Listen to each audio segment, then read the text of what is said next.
Over here in the UK, during this ongoing coronavirus pandemic, we're often being teased with the prospect of Anthony Joshua against Tyson Fury. And I don't think the powers that be are just trying to whet our appetite needlessly. I do believe there is a growing pressure to make that super fight once this lockdown is lifted and we can start to get back to something like normal life. Similarly, I think there is something behind that theory that applies to another super fight, much lower down in the weight divisions over at super flyweight. I'm talking about the rematch between Roman Gonzalez and Juan Francisco Estrada.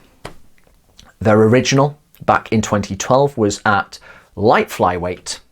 And so 8 years later, there is a bit of history there. It would be a genuine super fight.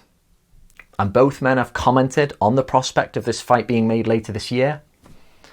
And Gallo Estrada, WBC's super flyweight champion, 115 pounds, has said that it will be a bigger and better fight than those bigger weight classes.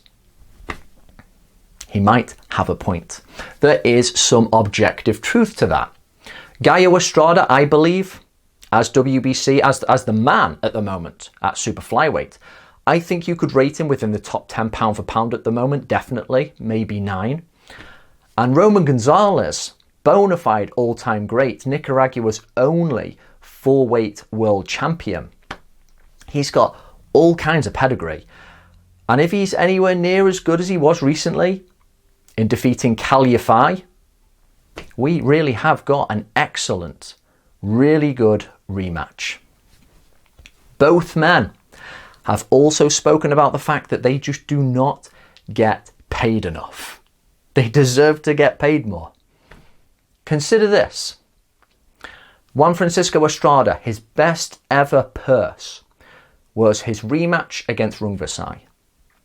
He got $200,000. For Roman Gonzalez, it was also, oddly enough, his rematch with Rungvisai. He got $600,000. Now, Dominic Wade, one-time Gennady Golovkin contender back in 2016, who hasn't done anything since getting dispatched in 2 rounds. He got paid $500,000, just under Chocolatito, and $300,000 more than the current man in a division and pound for pound material. I mean, it completely boggles the mind. Yes, I know. The bigger weight categories command more attention naturally. But that disparity between what they're getting paid and the actual quality of the fighter is utterly insane. If this fight can be made later this year, here's hoping.